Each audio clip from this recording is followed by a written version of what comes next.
Well, we absolutely value our relationship with the followers, you guys, on the NZ Farming Facebook page.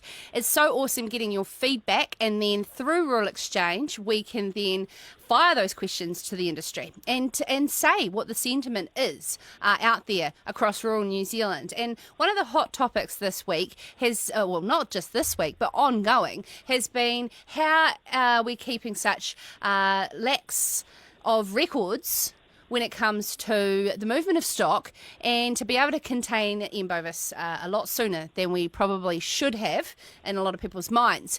But here joined on the phone with me is fellow New Zealand farming team member Duncan Hume. Duncan, what's the general sentiment? What are people saying about NAIT?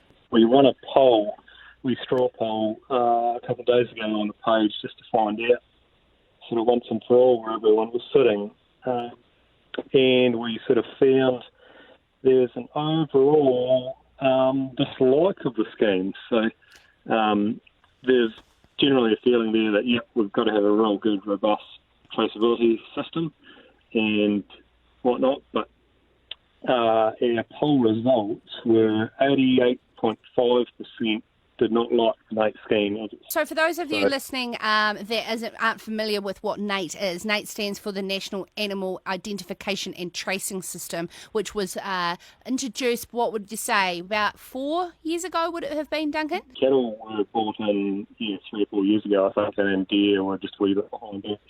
So do you think it's the general principle of NAIT is good, makes sense, right? But it's fantastic, yeah. We were sold on the fact of tag your animals, and in the case of a biosecurity emergency, we'll be able to track who's it's come from, and this isn't quite the case.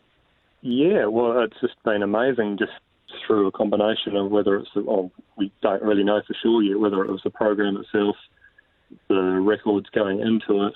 Most people that use the NAIT website to do their tag movements and animal movements just generally hate it. So it's a user-friendly issue, because Richard Lowe, he's not here. I was just myself with you, Duncan, but he says it's farmers' fault. Farmers aren't recording properly. They're not lodging it. He seems to think it's simple, but some other people are saying, well, no, you've got the opportunity of, the tags aren't good enough, or they, get ripped out, or what do you make of it? Yeah, well, there's a couple of systems. Yeah, right at the animals' ear, there's a lot of people saying they're having tag retention issues.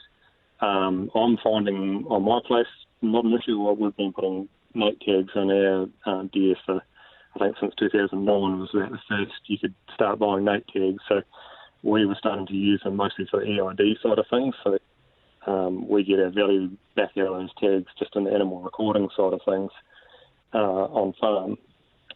But yeah, when you go to move animals from a different property or receive animals from somewhere else, it's a really, if it doesn't go 100% smoothly, doesn't sound like it does very often, but most people are getting hung up, and if it doesn't go well, it's an absolute headache. What are the top 5 things that farmers are looking at working on or would like to achieve, either themselves or the industry achieve this year?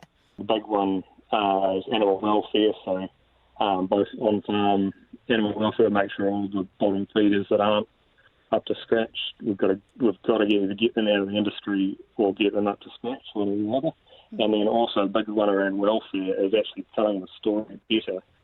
A real united front from the ag industry as a whole, telling the story to consumers and the rest of our countrymen, just what we are doing, what the actual truth is, as to counter all this mistruths and things that are out there. Welfare, water quality is another big one, so just carry on doing the improvements that everyone's doing on farms to improve water quality and how we manage that.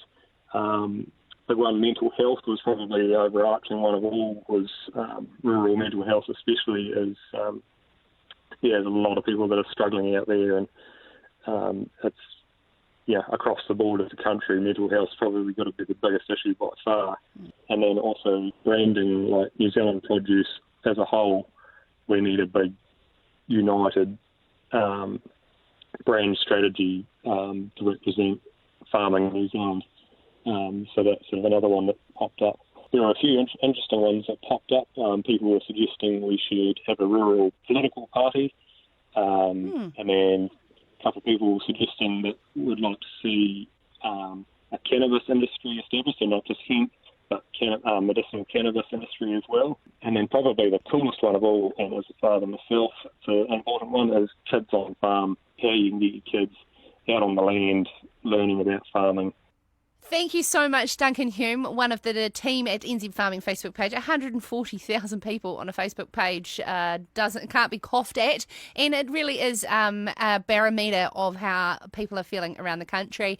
I think that we'd all agree in unison with all of those points of things to look forward to. We look forward to getting NAIT on next weekend on the show and putting some of those hard questions to them on why the system is failing us. So, yeah, thank you very much, Duncan Hume from NZ Farming, for keeping us up to date on what's happening online. Radio Live Rural Exchange.